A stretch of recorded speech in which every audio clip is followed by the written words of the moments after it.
Well, a contemporary, low-maintenance landscape design is what we have in store for you here today. We're in beautiful Vandalia, Michigan. Shavehead Lake, to be exact, Mark Linton.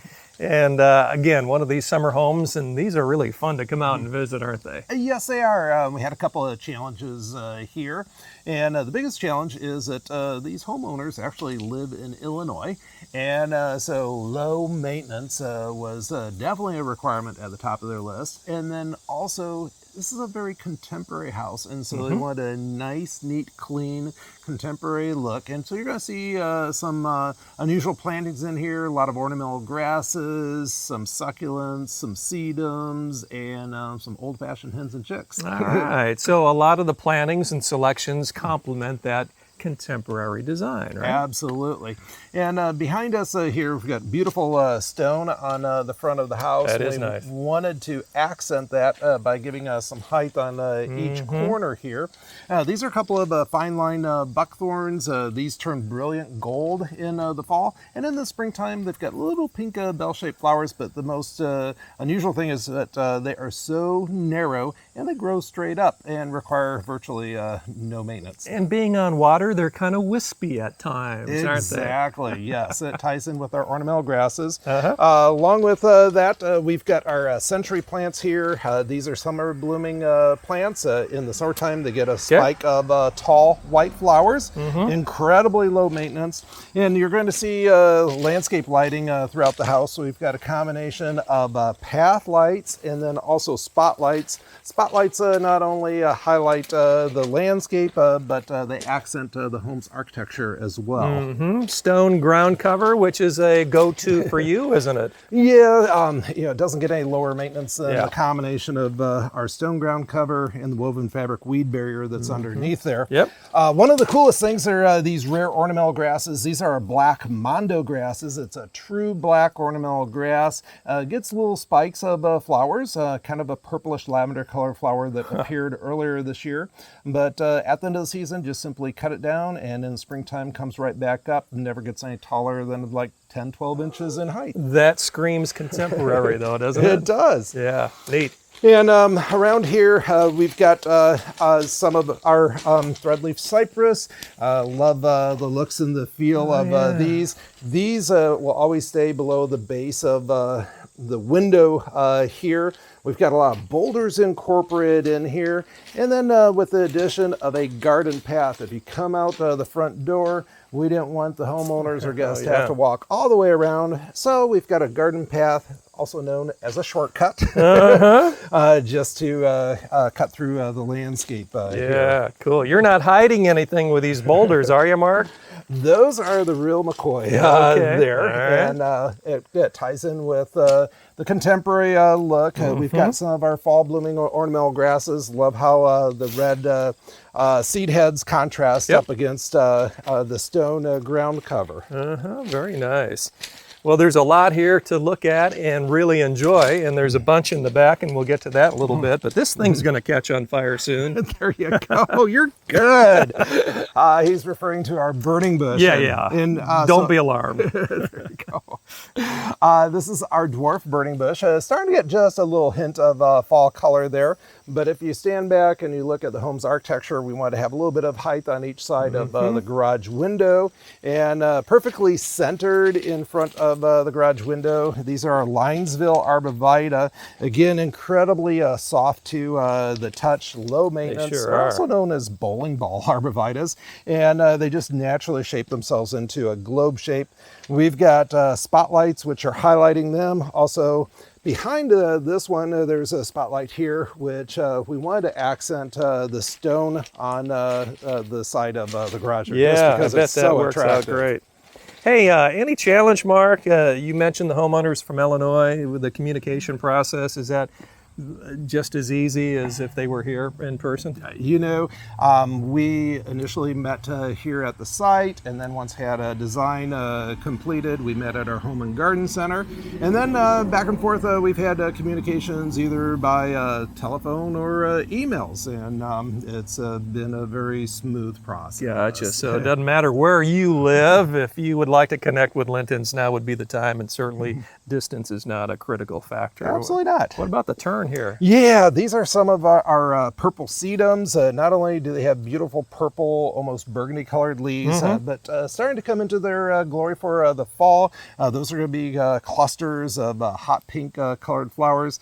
Again, the sedums, very, very low maintenance. They retain the moisture in those succulent leaves. Yep. We've got the path lights that guide guests as well as homeowners around the sidewalk here, and also provides a nice sense of security when the homeowners aren't here. Now, you did have a challenge or two here, didn't you? We had multiple challenges. Out here in the front yard, we had several utilities that we had to deal with. And as these ornamental grasses grow and mature, it will form a complete solid hedge around these large utility boxes here. They're going to max out at about 4.5 feet in height. These are our feather reed grasses. And if that wasn't enough utility boxes, then we've got another one out here.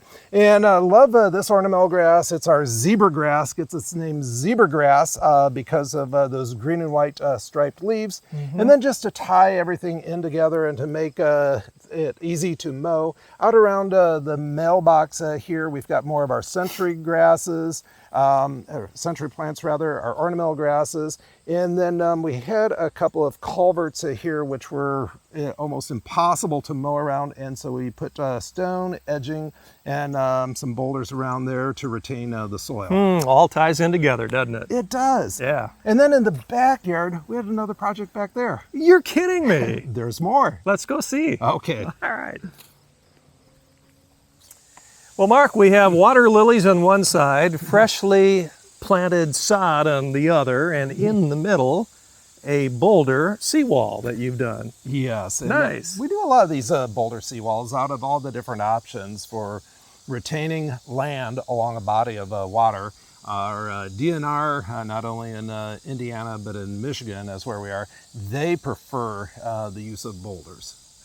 Very good. And you know, when you can provide a practical use like you have to keep that sod from going in the water and make it look so beautiful, that's a win-win, isn't it? It is. We've got a very natural setting here, and if we had a steel or a concrete retaining wall, it just wouldn't blend with the environment that we're surrounded with. Okay, so this is technically Shavehead Lake right here, isn't it? Yes, this is a channel, leads straight out to the lake, and easy way to get your boat out there. And so the challenge that we had here, this is a new construction, and the soil was actually washing and eroding and going into the channel here, so we had to have something to retain it. And so considered all the different options and really felt that the boulders were the most ideal, not only for the looks and the practicality, but out of all the different options, this is the most economical approach to retain the soil and to create a seawall here. I'll tell you, it's a really cool look, and you've told us before and you've taught us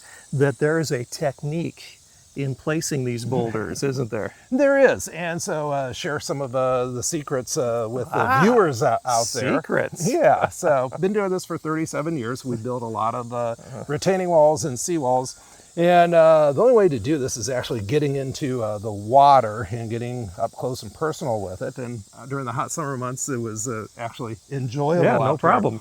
Yeah. So what we do is we dig a trench.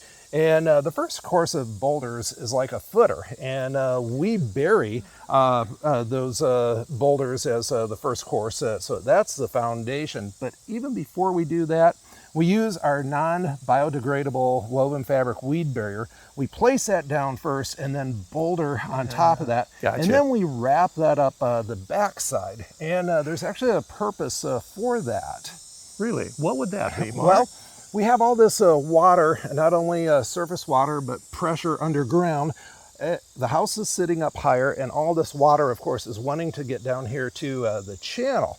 And so we want to give it access for that, and we don't want it to take any soil with it. And so these boulders are dry laid here, meaning there's no mortar, and it's just the weight or gravity which holds them in place. And they're not going to move, huh? They're not going to move. Literally, there are tons and tons of boulders here. They're pieced together very carefully, put together like a puzzle. Larger ones on the bottom and then gradually smaller ones on top. And then we wrap that weed barrier behind it, and that will allow the water pressure to go through that woven fabric, but it doesn't take any sand, soil, or dirt with it. And the water can get to the low point, which is the channel here. Wow, every seawall should look this nice, all right? Well, thank you. This is really cool.